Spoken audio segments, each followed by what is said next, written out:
Este programa es presentado por Diario La Voz, un suceso nacional. El Espectador de Caracas. 800 Noticias.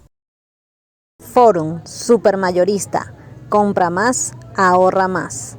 Style Shop, tu mejor opción en marca y accesorios. 1:01 minutos, bienvenidos a Conversando con Emilio en su versión radio. En la dirección de la estación, el licenciado Alexis Castro Blandín. En los controles, Ángel Gómez. En la producción del programa, Adeima Conde. En la transmisión, YouTube, Noé Perdomo. En la postproducción, Stephanie Ducci. Y quien les habla, Emilio Materán. CNP número 22.133.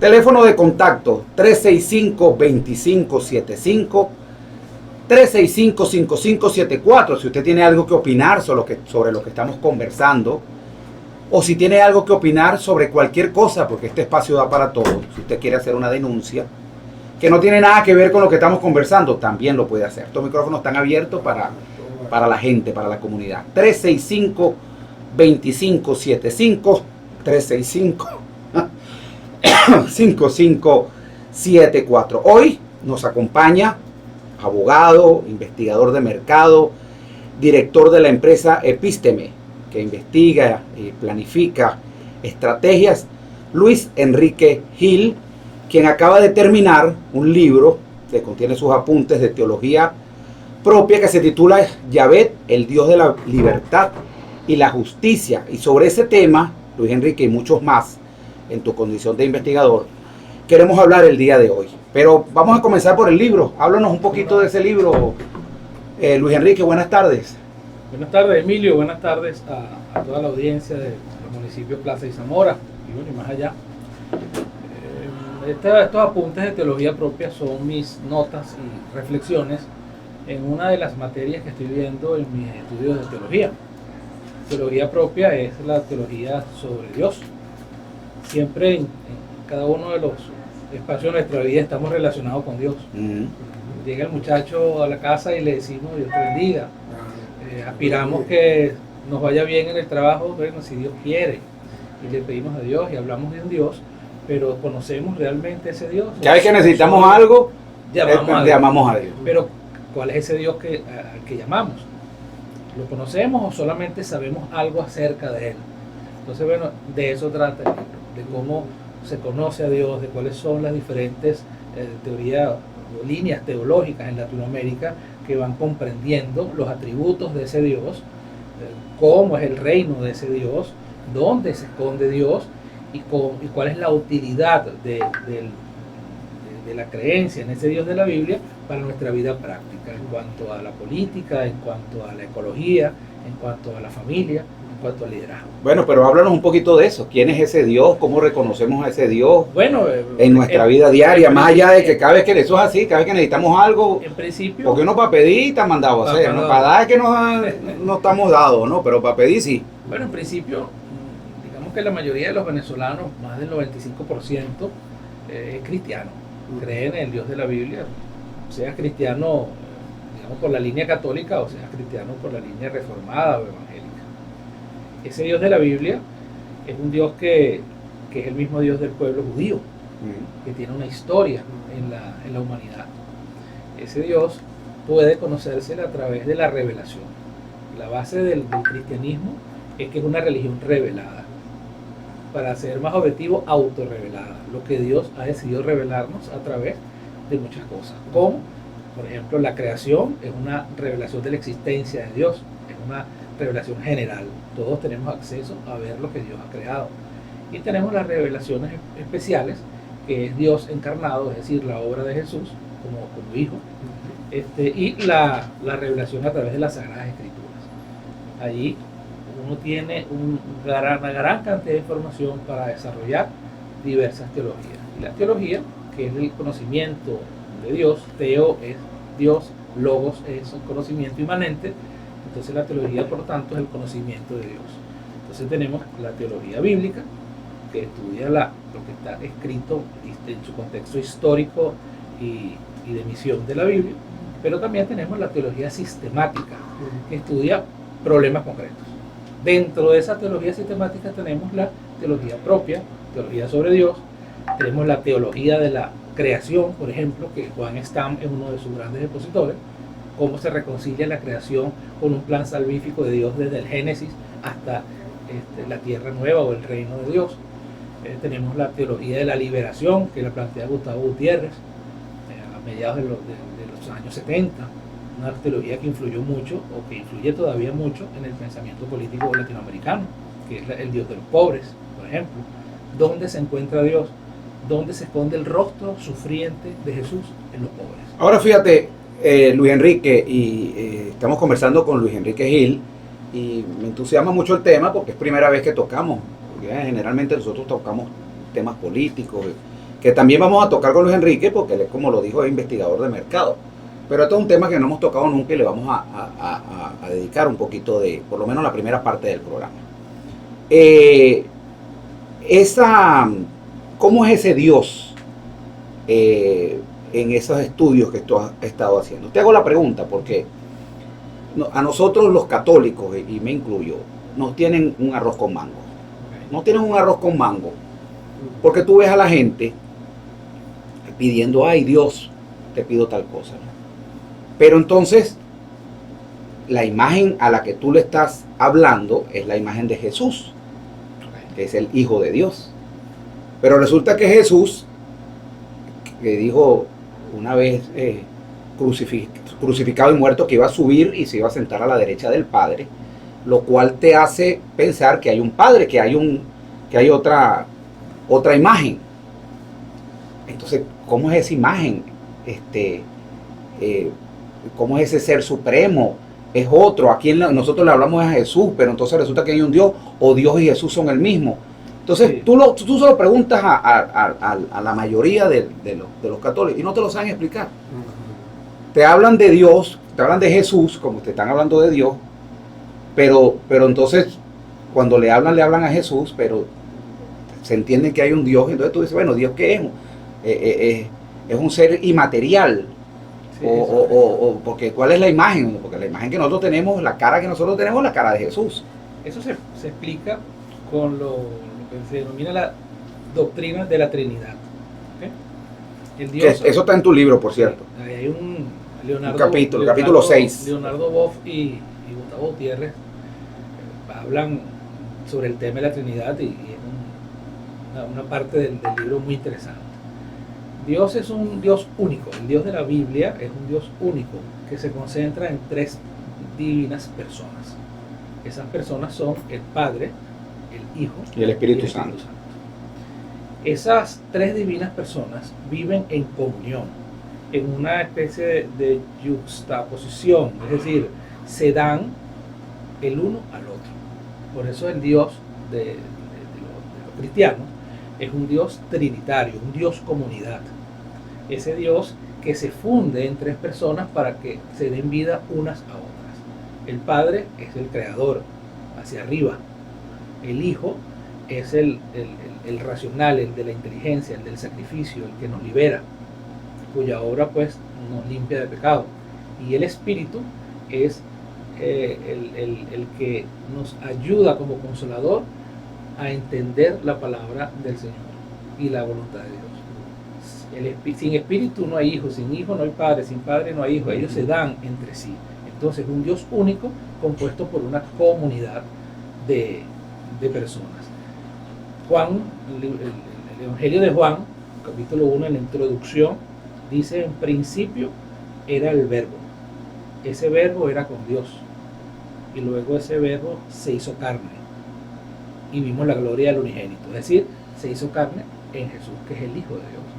Entonces, es muy trascendente la doctrina de la Trinidad. Y en los primeros siglos de la historia de la Iglesia generó inclusive cismas, porque no se entendía, el mundo helénico no entendía la encarnación. Porque se tenía la idea en la cultura helénica de un Dios separado, un Dios espíritu. Había un enfrentamiento clásico entre el cuerpo y la materia, o sea, la materia y el espíritu era bueno, la materia era mala. La doctrina de la Trinidad junto con la teología de la creación reconcilian lo beneficioso, lo bueno de la materialidad humana. Y por eso se puede entender en el mundo helénico, y eso lo hace el apóstol Pablo, que el mundo helénico entienda que ese Dios tan poderoso puede hacerse carne, y a partir de esa carne expiar su sacrificio, y luego a través del Espíritu Santo dejarnos su compañía hasta su nueva venida.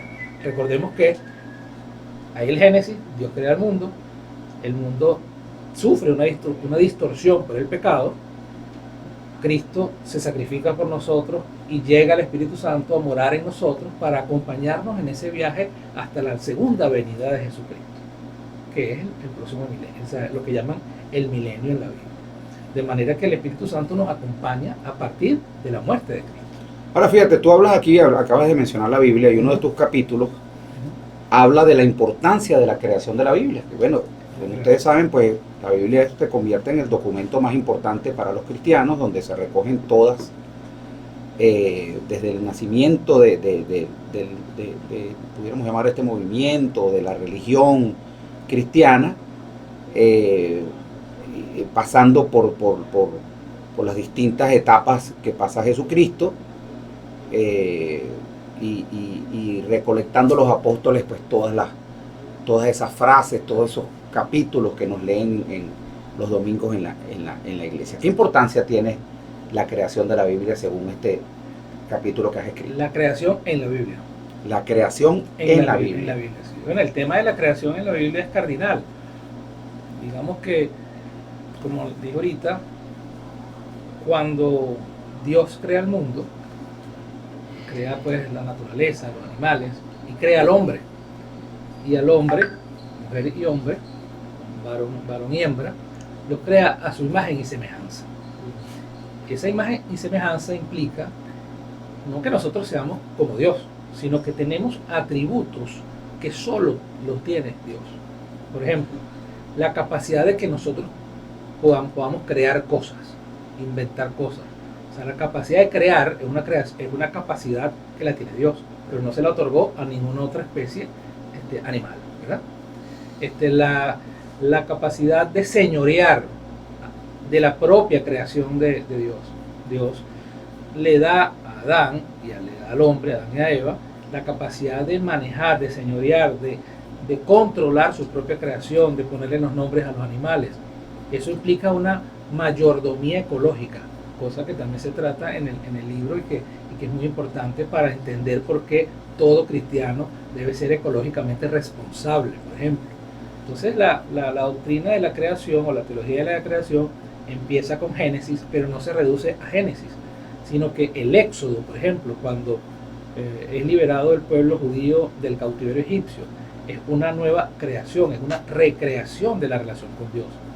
Y entonces a partir de esta primera creación se va un hilo conductor en donde se va recreando el ser humano en su relación con Dios y en su propia humanidad hasta llegar al reino de Dios y al advenimiento de Jesucristo nuevamente. Digamos que la creación es una teoría en donde el hombre rescata su plena humanidad.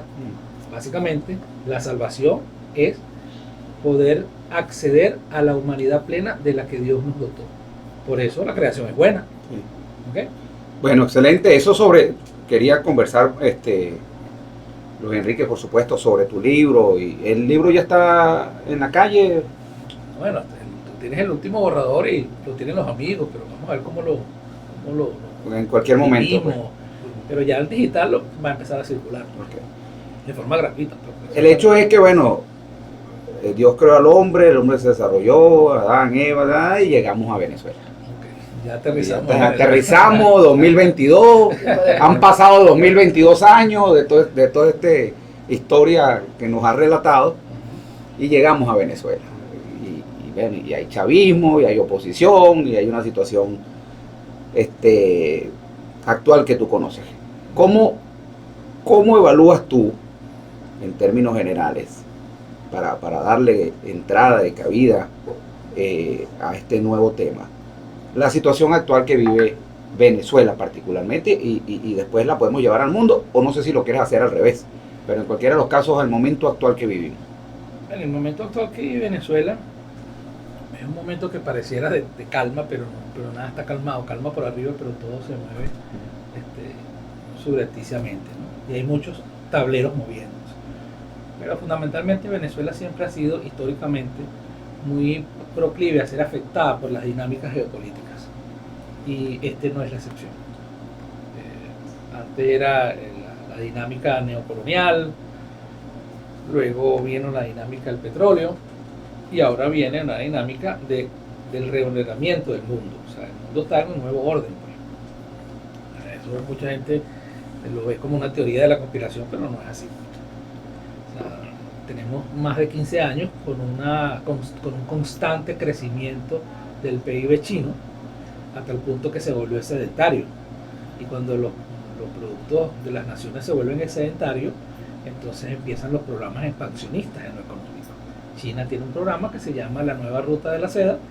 Pueden buscar por internet, Google, la Nueva Ruta de la Seda, y verán cómo China tiene un programa que se acoge a la antigua Ruta de la Seda para unir Asia, Europa y África por vías tanto terrestres como marítimas. Y en cada uno de los pueblos van desarrollando mercados y va creciendo la economía, y eso tiene un impacto ecológico, social, de toda naturaleza, bueno o malo, pero los empresarios chinos crecen hacia afuera. ¿Okay? Entonces, China es un imperio.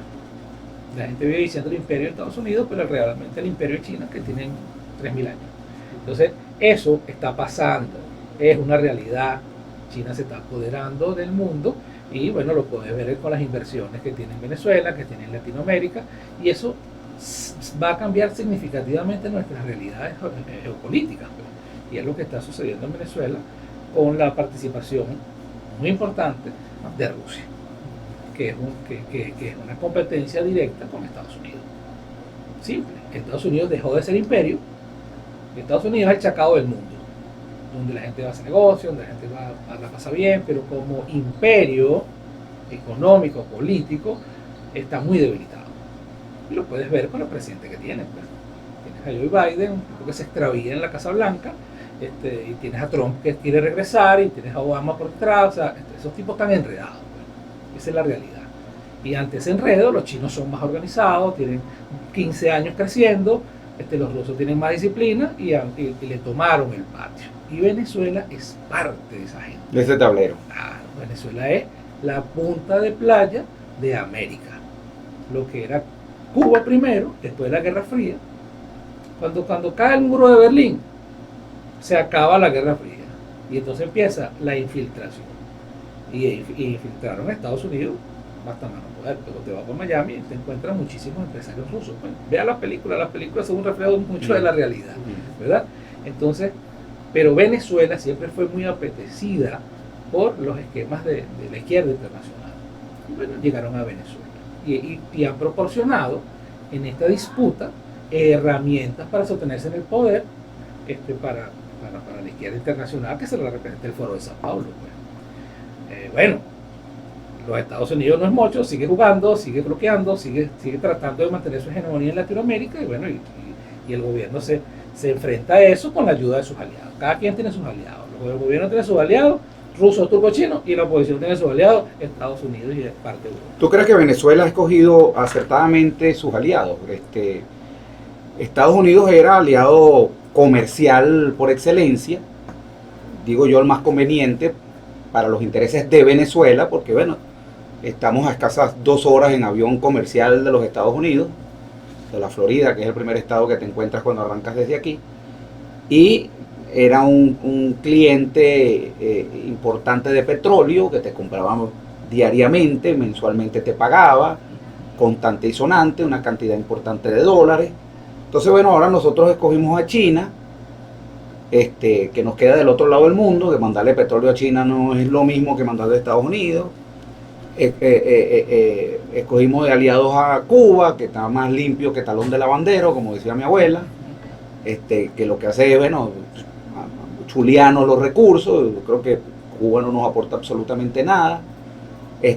Turquía, que bueno, y India, que también países productores, y por supuesto Rusia, que no sé si es la segunda o tercera potencia después de China o antes de China, ahí te dejo algo de eso, pero la pregunta es, ¿ha escogido entonces Venezuela correctamente sus aliados? ¿O se ha equivocado en ese sentido y por eso esta apertura y este coqueteo, así como que el que no quiere con los gringos y vienen otra vez y van a abrir nuevamente la exportación de petróleo, en fin? Sí, bueno, el tema de la escogencia de los aliados tiene que ver con eventos situacionales, pues tú no escoges tus aliados porque quieras estratégicamente, sino porque la dinámica te lo va permitiendo. En el caso de Venezuela y de la historia latinoamericana, hay una larga historia de opresión hacia los pueblos latinos por parte de los Estados Unidos, pues. O sea, desde la época de la doctrina Monroe, y pasando por las ideas de Chicago de Milton Friedman, ha constituido el dominio americano un shock en América Latina. Inclusive la terapia del choque económico, que es de Milton Friedman, con la que tumbaron a Allende, es clara demostración de eso. Muy poco duró la Alianza para el Progreso de Kennedy, lamentablemente, que fue una respuesta, digamos, adaptada más a Latinoamérica de Kennedy. Eso duró poco porque, bueno, Kennedy lo asesinaron. Entonces hay una historia muy importante de opresión, de sojuzgamiento, de pobreza en Latinoamérica. Y toda esa historia da como resultado que los pueblos busquen alternativas a esa opresión o identifiquen a su opresor como Estados Unidos. Ahora, Luis Enrique, tenemos una llamada, disculpa que te interrumpa. Esther Hernández, específicamente del bloque 7 de Menca de León. Y buenas tardes, Esther, ¿estás al aire? Buenas tardes, ¿cómo está? ¿Cómo me le va? Bastante bien, gracias. Para poner una denuncia que no sabemos nada del agua. Tenemos mucho tiempo sin agua y en verdad necesitamos el vital líquido. Esther, ¿cuánto tiempo? Dame más detalles, por favor. ¿Cuánto tiempo tienes sin agua? Más de un mes que no nos llega agua, sino 10, 15 minutos, media hora solamente. ¿Y ustedes han tenido algún contacto con alguna autoridad, con el alcalde, con la gente de Hidrocapital, con alguien que les dé la cara? No, ninguno, porque, o sea, tenemos un grupo y nadie da respuesta del agua. Nadie ha dado ninguna respuesta. Te hago la pregunta, Esther, porque yo escuché de boca del alcalde que había un problema en Kempis, en una tubería principal que estaba afectando toda la distribución de agua para acá, para Guarenas, inclusive para Guatire también. Y que eso lo iban a arreglar a corto plazo y al final que ya habían llegado a la tubería y todo eso y que estaban por arreglar eso, pero no han dado más información. ¿A ustedes no ha habido ninguna autoridad que le dé esa información para que ustedes sepan qué es lo que está pasando? Ningún tipo de información. Bueno, Esther, te prometo que vamos a primero, bueno, llevar tu denuncia a través de estos micrófonos a toda la gente de Hidrocapital, que yo sé que nos escuchan, gente de la alcaldía, del consejo municipal, para ver cuál es la situación, porque definitivamente desde Menca nos han llamado en todos los programas para hacer esta denuncia y no se resuelve el problema. Entonces, bueno, hacemos un llamado a las autoridades y vamos a seguir haciéndolo hasta tanto haya por lo menos una respuesta, porque una de las cosas que no hay es un razonamiento que te diga por qué no hay agua, ¿no? Porque tiene que haber un razonamiento y entonces pues uno sabe, bueno, mira, se va a resolver en una semana, pero es que aquí lo tienen a uno en ascua, ¿no? Sin saber cuándo llega el agua. Tenemos personas muy adultas aquí que ameritan agua en verdad, personas muy mayores. Tenemos niños. Entonces, entre el agua, la basura y todo lo demás, no encontramos qué hacer ya. Sí, perfecto. Muchísimas gracias, Esther. Vamos a hacer el llamado entonces a Hidrocapital, porque bueno, Luis Enrique, aquí la gente no gana una. Primero, fíjate, este caso en Menca no llega agua. Pero en Nueva Casarapa llega, pero llega es un chocolate, ¿no? Por no decir otra cosa. Eso es cierto. Un barrial de chocolate, ¿no? Pero sin sabor a chocolate, pero con el color del chocolate. Entonces la gente, es un tema, ¿vale? Que las autoridades no entiendan que el agua no es un lujo, ¿vale? Que el agua es una necesidad para la vida. De hecho, aquí no están pidiendo agua para lavar los carros, ni están pidiendo agua para beber, para tomar, para bañarse, para el día a día. De hecho, más del 78% de las personas en la encuesta responden que el agua es el principal producto con el que norman su calidad de vida. Es decir, mientras más agua hay, ellos se sienten que su calidad de vida es mejor. Mientras menos agua hay, se sienten que eso desmejora. ¿Has hecho algún tipo de investigación sobre estos temas de los servicios con la empresa que diriges, Epísteme? Sí, los servicios, como te dije, la percepción de bienestar que está asociada al agua es gigantesca. Y es digamos, el ítem que más la gente reclama, con 66, 70% de insatisfacción acerca del servicio. Después del agua, la electricidad, el gas, también un tema de constante queja, y finalmente el internet y las comunicaciones. Y el transporte público, que tiene elevadas cifras de rechazo. Por cierto que sobre ese tema vamos a hablar ahorita también el tema del transporte público, porque bueno, ahora se había dicho, el alcalde había dicho en declaraciones que habían detenido el aumento del pasaje, y resulta que bueno, hoy publicaron la Gaceta, o sea, una semana, lo detuvieron fue por una semana, y vamos a ir buscando la Gaceta para hablar un poquito de eso. Pero fíjate que también nos hablaba Esther del tema de la basura, que es otra situación que yo pensé que se había controlado. Cuando estábamos en las elecciones anteriores, en las elecciones municipales, tuvimos la oportunidad de recorrer muchísimas zonas de Guarenas, y todas, absolutamente todas, sin excepción, tenían problemas con la recolección de la basura. Basura tirada, montañas de basura. Recuerdo montañas de basura en Terrazas del Este, recuerdo montañas de basura en Nueva Casarapa, y en fin, eso nunca se resolvió. Vinieron las elecciones y el alcalde Freddy Rodríguez comenzó un programa, pero fíjate, ahora está fallando otra vez y como que estamos yendo en retroceso. Tenemos otra llamada también de Menca de Leones, Yolmo Borges. Yolmo, buenas tardes, ¿estás al aire? Buenas tardes, señor Emilio. Saludo a usted y a su compañero invitado del programa. Señor Emilio, en el bloque 7 de Menca de Leones, la situación del agua, efectivamente, como lo dijo mi vecina Esther, es sumamente grave. Aquí se coloca el agua un día así en la semana, 40 minutos, 45 minutos. La mayoría de los habitantes aquí son personas de la tercera edad. También tenemos que vamos a cumplir un año esperando que la cancha del bloque 7 sea reinaugurada por la alcaldía. No, la paralizaron en 4 o 5 veces y hasta ahora se cumple un año. El día 3 de junio, que el alcalde prometió que hacía la cancha en su campaña, el mismo día mandó a parar los torneos de básquet, de futbolito que había aquí con los jóvenes, y la cancha no está concluida. Hay que picarle una torta. También en Mencaronia, en la parte de abajo donde está el Liceo del Piñate, el INSE, toda esa zona está a oscura. Ahí no llegó la misión Levanta, ahí no hay luz. Toda esa gente está pasando las penurias. En la noche no hay jóvenes, no hay señoras, no hay nadie porque no hay servicio de luz. Muchísimas gracias, Emilio. Menca no se levanta, Menca se cayó. Bueno, eso lo dice a propósito del eslogan de la alcaldía que dice Guarena se levanta, pero Guarena como que no se está levantando nada, como que se levantó y se volvió a acostar. Wow. Bueno, mire, el agua es fundamental. Por ejemplo, yo tengo aquí una encuesta reciente de Barquisimeto, en el estado Lara, y la evaluación negativa de los servicios públicos o deficiente en general es del 62%. O sea, el 62% cree que es negativo. Y de 62%. 62% cree que los servicios públicos se manejan de no sirven para manera nada, deficiente en Barquisimeto. Y dentro de los servicios, el que muestra más síntomas de deficiencia es la electricidad, el agua y el transporte. ¿Y has hecho algún estudio de esos en Miranda?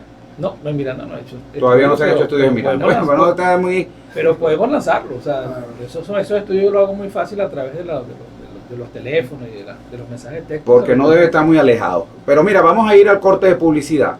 Al regreso vamos a hablar un poquito, aprovechando que estamos hablando de los servicios, vamos a hablar un poquito del tema del transporte, para que la gente que no está al tanto entienda cuál es la situación actual del transporte con el tema de los pasajes. Vamos a ir al corte de publicidad y al regreso más de Conversando con Emilio, hoy con Luis Enrique Gil. Él es abogado, consultor, investigador, y vamos a tocar muchos temas que a usted le interesa. Ya regresamos.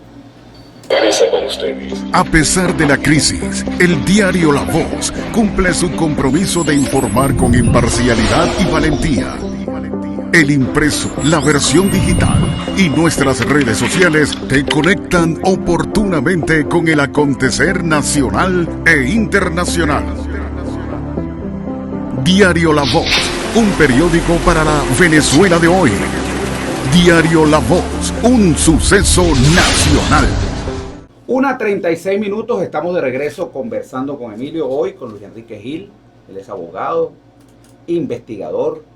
Luis Enrique, antes de... Aquí tengo una encuesta de Megaanálisis bien interesante sobre varias situaciones y me gustaría comentarla contigo. Pero antes, como dije que iba a hablar del tema del transporte, quiero decirle a las personas que, bueno, ya salió, todos los usuarios en este caso de Plaza, del municipio Plaza, que ya salió en Gaceta, el decreto número 006-2022 del despacho del alcalde, que establece entonces ya oficialmente, porque nos habían dicho, el alcalde se reunió y el presidente del consejo, que se habían reunido con los transportistas, habían parado el aumento del transporte. Y resulta, eso fue hace una semana, el lunes pasado. Y resulta que, bueno, hoy ya salió la Gaceta, entonces nos lo pararon por una semana. Pero ahora está en Gaceta Oficial lo que querían los transportistas, que van a querer más ahora con el gasoil a 0.50 el litro. Pero en cualquiera de los casos, para que ustedes sepan y no piensen que lo están matraqueando, ¿verdad? Dice el decreto, voy a leer solamente el párrafo más importante, que se decreta un incremento del pasaje urbano en la jurisdicción del municipio Plaza por la cantidad de 2 bolívares, ¿ok?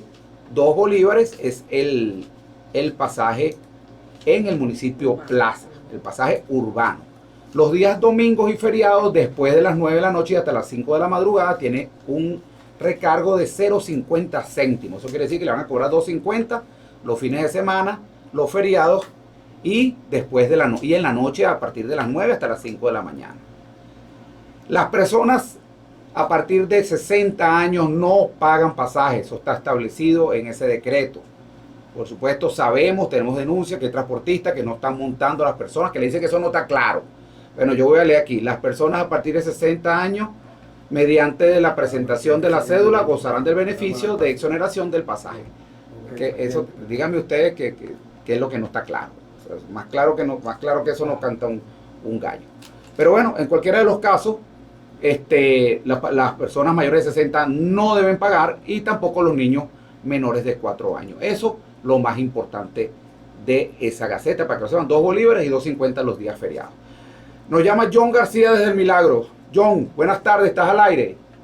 Buenas tardes, licenciado. El saludo para ustedes, para el invitado y para toda la audiencia. Y muchas gracias por la buena oportunidad a través de esta gran ventana que es este programa, pues, conversando con Emilio.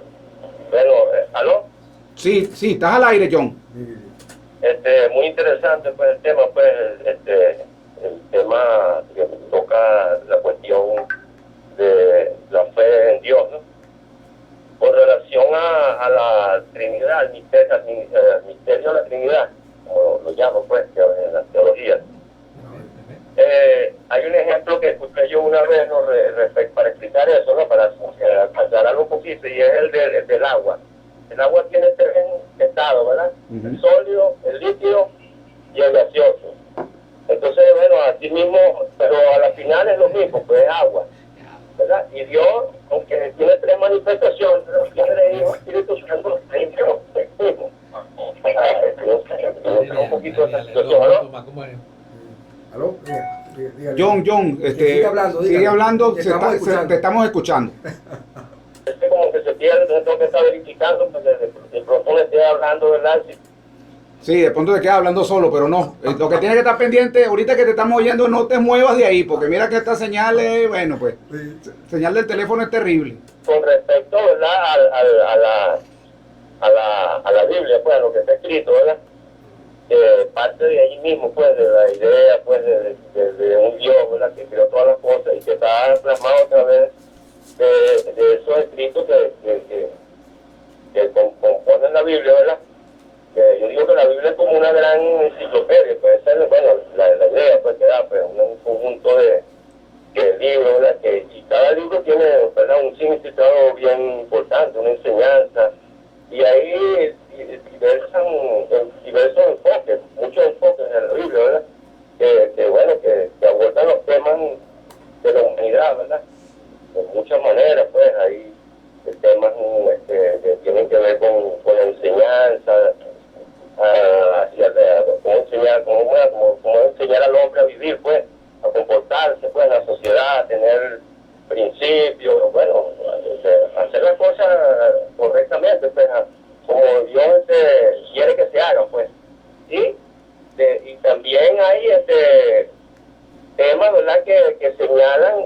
situaciones de lo que es el mundo, pues, de venir en este mundo en que estamos, y cómo van a ser muchos eventos. O sea, lo deja, como digamos allí, como quien dice, para que se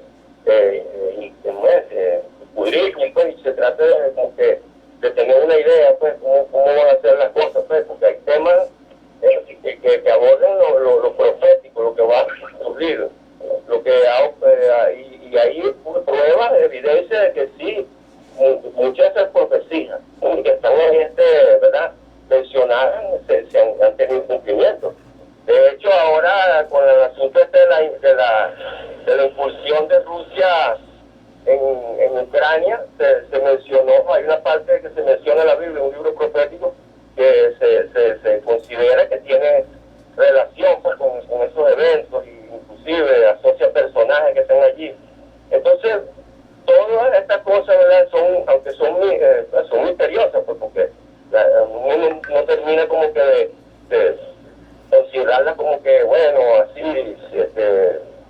100% segura, pues, bueno, depende de cada quien, pues, es un asunto de fe.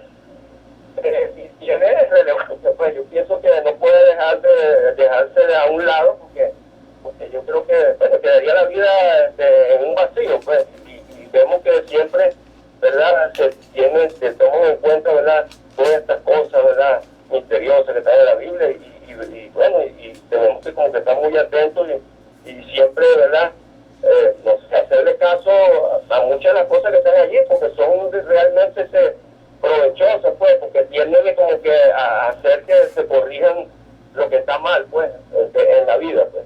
Bueno, ese es el comentario que quería hacer, pues hay muchas cosas que cortar en este asunto, pero el tiempo no da, pues, y bueno, muchas gracias por la oportunidad. ¿Aló? Sí, perfecto, muchas gracias, John, y excelente el ejemplo que acaba de poner. Ahí está Luis Enrique tomando nota, ¿no? Sí, Luis Enrique. Ese ejemplo del agua. Te prometo que voy a usarlo mucho. John desde el milagro, para que le dé crédito. John del milagro. La Trinidad explicada en los 3 estados del agua. Me parece excelente ese ejemplo. Me parece que atina John a hablar sobre los temas éticos que plantea las Sagradas Escrituras. Yo he leído la Biblia bastantes veces y es mi, digamos, objeto de estudio fundamental en la teología, pero también he leído el Corán y la Torá. La Torá son los primeros 5 libros de la Biblia y no he encontrado entre los libros sagrados que he leído de las demás religiones un acervo tan grande como el de la Biblia. O sea, llegar a lo que hoy tenemos como Biblia en nuestras casas ha costado sangre, ha costado una historia de recopilación y varias escuelas. Muchos de los profetas, usted por ejemplo ve el libro de Isaías. Bueno, el libro de Isaías es la escuela de Isaías, lo que realmente es de Isaías es del 1 al 66, lo demás es las interpretaciones de los alumnos y de la escuela y de los que trabajan con Isaías. O sea, hay una gran, por ejemplo, el Evangelio de Juan es un evangelio que Juan escribe cuando ya está viejo y lo escribe en conjunto con todos sus discípulos. Entonces, hay gran aporte intelectual en este proceso de inspiración divina para tener la Biblia que hoy tenemos. Y no es lo mismo hacer política, por ejemplo, con los valores del reino, que hacer política sin los valores del reino. No es lo mismo vivir en equilibrio con la ecología, con el ambiente, entendiendo la teología de la creación, a actuar irresponsablemente con la naturaleza y con los recursos que Dios nos ha dado. Sí. Por cierto, Luis, nos están escribiendo, este programa es internacional, ¿viste? ¿Ah, sí? Por Facebook nos están escribiendo desde México. Ah, qué bueno. También de Vicente Emilio. Aquí nos escriben de Vicente Emilio Sojo y después nos escriben desde México, ¿no? Para que te dispares tú la clase de programa que tenemos. Vamos entonces con Vicente Emilio Sojo. Fíjate, dice Nazaret Villanueva, desde el bloque 31, que está por aquí por Facebook. Emilio, por favor, verifica si en la Gaceta está también autorizado el aumento del pasaje extraurbano, porque la línea de transporte Nuevo Mundo, que tiene parada en el Torreón de Guarenas, en la mañana cobran 6.5 bolívares y en la tarde, cuando retomamos a nuestros hogares, cobran 5.5. Bueno, Nazaret no está en ninguna mención de esa Gaceta nada sobre ese tema del pasaje extraurbano. Inclusive si tú me mandas un correo, un correo de email, En este momento te paso la Gaceta para que la tengas ahí a tu mano. Pero la acabo de revisar mientras estaba interviniendo Luis Enrique y no hay absolutamente ninguna mención del pasaje extraurbano, solamente el pasaje urbano. Nos escriben desde México los carteles. Nos escribe Carlos Aristigueta. Un saludo a Carlos desde México. Los carteles de México y Colombia tendrán su tratado de libre comercio si se materializa el triunfo de Petro. De hecho, los carteles de México celebran por adelantado este triunfo. Fíjate ese tema sobre temas internacionales. Que se apuren los errores, Fernando. Tania Casanova, desde Quebrada Seca, del municipio de Zamora. Emilio, el gobierno nacional se alió con Rusia, quien tiene más de 90 días en guerra con Ucrania, país que no cuenta con un poder armamentista. El punto es que como Venezuela hace alianza con Rusia para combatir a los de USA cuando no han podido dominar a los de Ucrania. Algún comentario breve, porque se nos acaba el tiempo, Luis Enrique, quiero el tema del transporte, entrarle a la encuesta esta. El tema del transporte, o sea, el transporte es una competencia municipal en donde el alcalde puede intervenir como político para ayudar a la comunidad. Y entonces ahí debe hacerse cosas muy estratégicas como la siguiente. O sea, cuando usted dice en un decreto que los mayores de 60 no cobran, usted le ecuaciona una dificultad al conductor, al transportista. Bueno, usted tiene como alcalde que buscar la manera de generar subsidios por parte del Estado para que esos transportistas puedan surtir o digamos, compasar ese costo que dejas de tener por el decreto. Entonces, el liderazgo político de cada uno de los alcaldes es muy importante para guiar los problemas de transporte, porque el transporte es uno de los servicios sensibles que la gente siente su disminución de la calidad de vida. Cuando usted se baja, va para una parada, se monta en un autobús y ese autobús está destartalado o hace calor, usted siente que su vida desmejora. Entonces, la vida de la gente no puede desmejorar. Un líder tiene que procurar que esa vida mejore. Y el transporte público es el transporte del pueblo y de la gente que menos tiene y que los alcaldes y los líderes están obligados a atender. Así es. Luis Enrique, tengo en mis manos una encuesta de Mega Análisis. El tamaño de muestra 1033 personas entrevistadas a nivel nacional. Eso es el Distrito Capital y los 23 estados del país.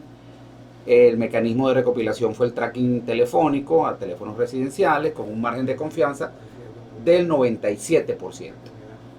Y tengo algunas de las preguntas que se hicieron.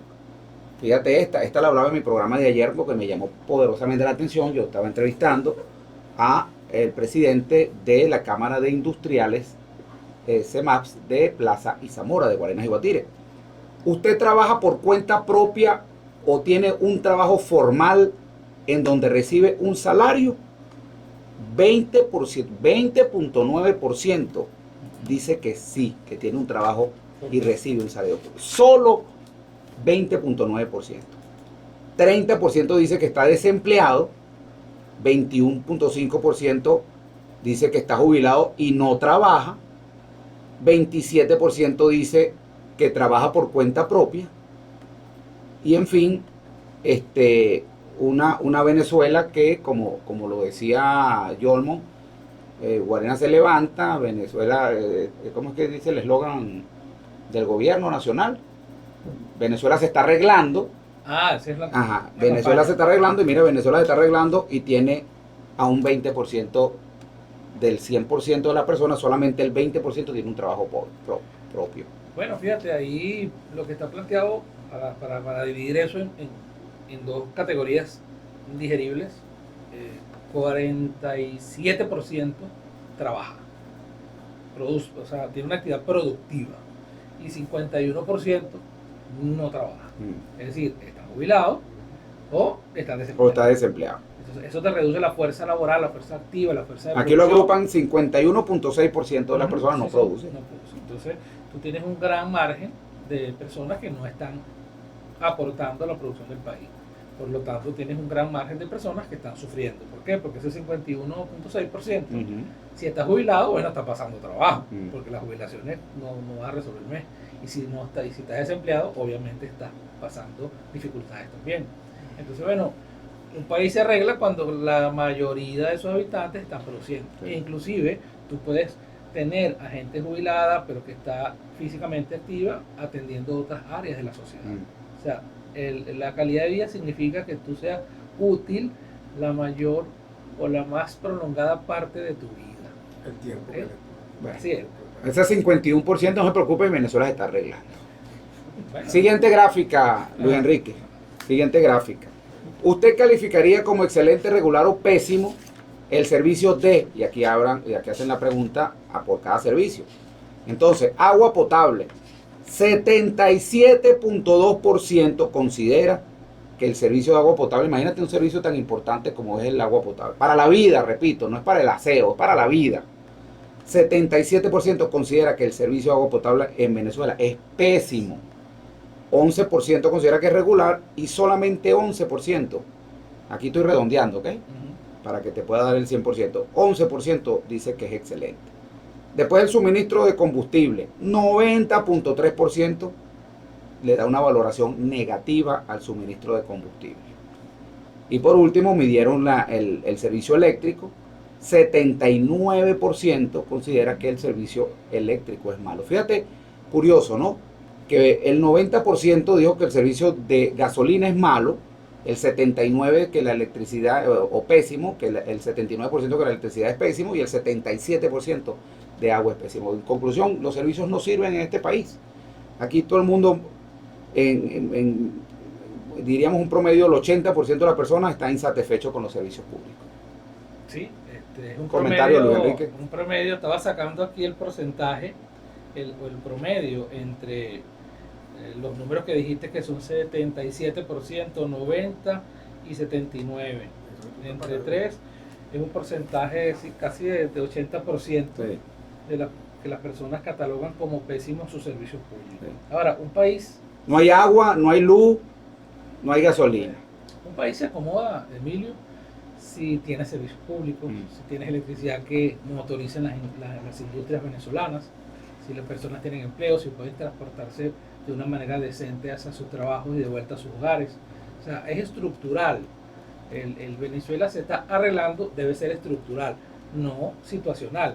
O sea, no podemos relacionar el equilibrio del dólar, por ejemplo, que ha sido producto de la inyección de capital del Estado en mesas de dinero para presionar hacia abajo la demanda del dólar. O sea, tú no puedes llevar eso al escenario de decir esto se está arreglando.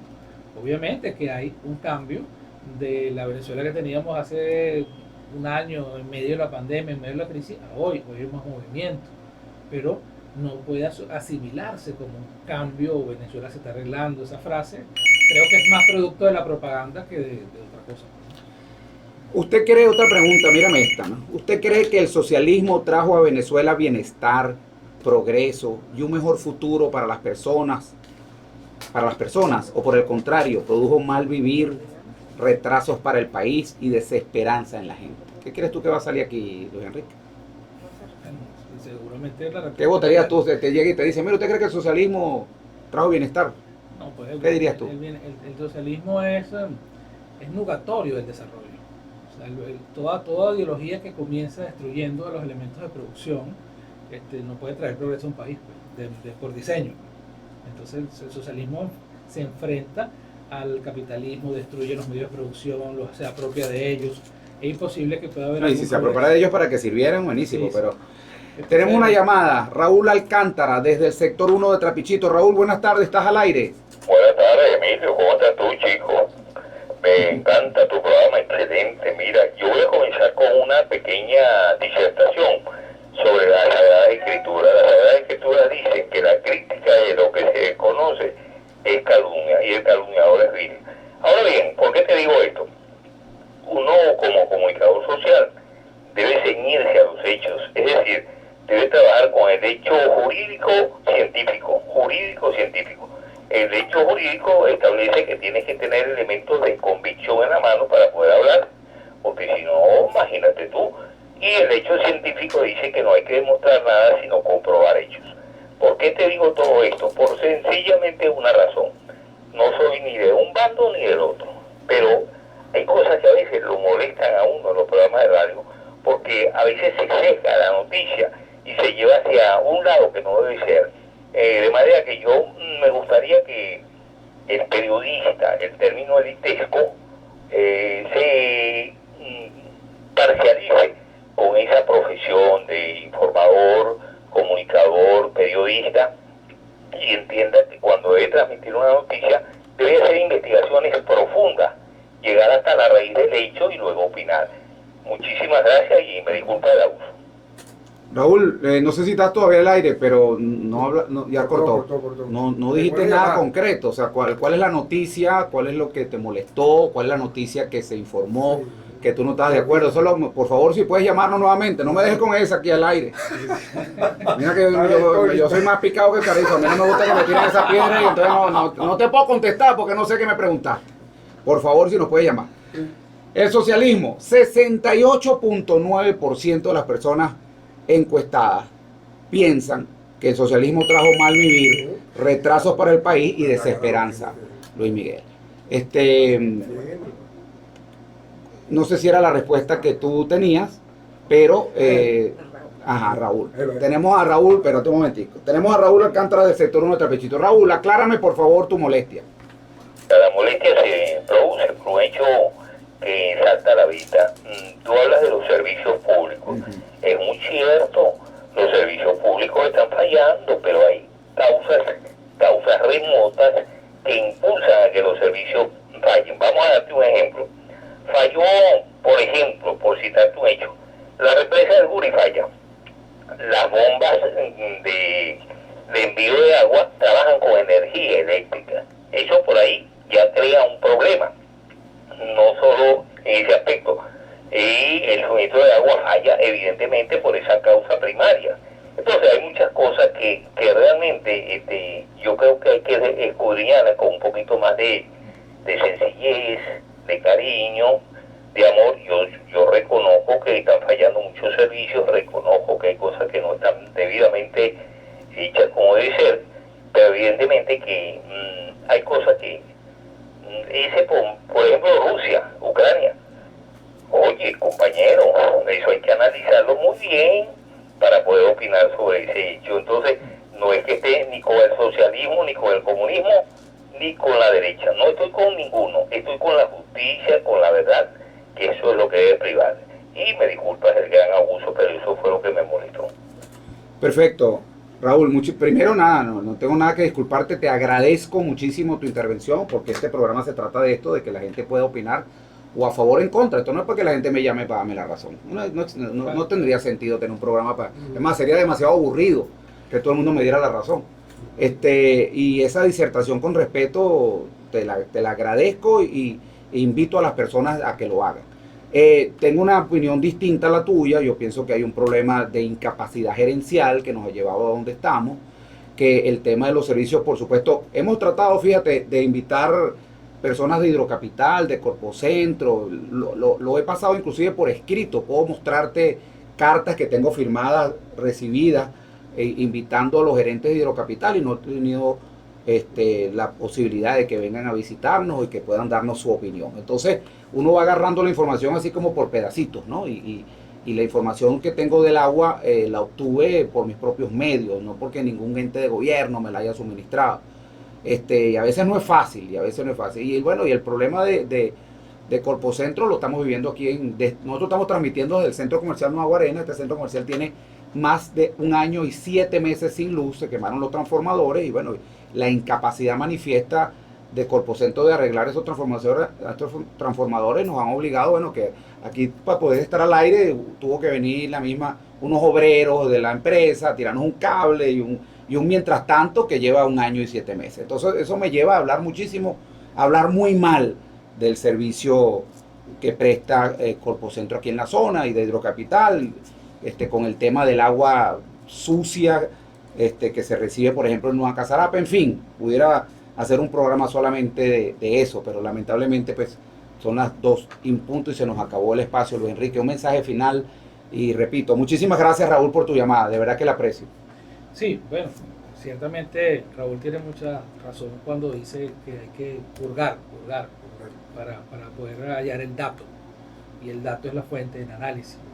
Por ejemplo, un ejemplo rápido para cerrar: Venezuela en condiciones óptimas, con todas sus empresas básicas funcionando, con todos sus parques industriales funcionando, debería consumir 21.000 megawatts de energías para mover el país. Bueno, actualmente produce 12.000 megawatts. De manera que cuando usted debe llevarle agua a Caracas, debe quitarle 600 megawatts a alguna parte del país. Es decir, alguna parte del país se va a quedar sin luz cuando se alimenta de agua a Caracas, porque eso es lo que consume subir el agua a Caracas. Y el tema es que no hay inversión, entonces, que no hay mantenimiento, y la culpa es del gobierno anterior, hasta que tú empiezas a hacer el gobierno anterior, y entonces bueno, y ahora la culpa es de Rusia, que invadió Ucrania, y hermano, y aquí se fueron 23 años de la culpa es de alguien más, todo es una cadena, menos mía, ¿no? El gobierno no dice nunca, mira, la culpa es mía, pero yo voy a agarrar el toro por los cachos. El día que haga eso, mira, yo voto por el gobierno. Claro, y todo es una que diga, mira, la culpa es mía. La culpa es mía y yo me comprometo a resolver este problema. Bueno, mira, hasta Emilio Materán votó por el gobierno. No, pero finalmente el mensaje... Como no va a ser así, pues eso no va a pasar. Finalmente el mensaje que quiero dejarles es hacer política, hacer economía, hacer empresas, llevar a su familia, comporta una serie de valores que se inventa cada actuación. El hombre no puede moverse de la nada. Tiene que tener una sustentación de lo que hace, un propósito en lo que hace. Yo propongo pues que examinemos mucho la Biblia, la teología, para darnos ese asiento y para poder reconciliar al país. Muchísimas gracias, Luis Enrique Gil, abogado, investigador, y con esas palabras nos despedimos. Conversando con Emilio, estuvo en la dirección de la estación el licenciado Alexis Castro, en los controles del Magallanes. Ajá. También soy magallanero.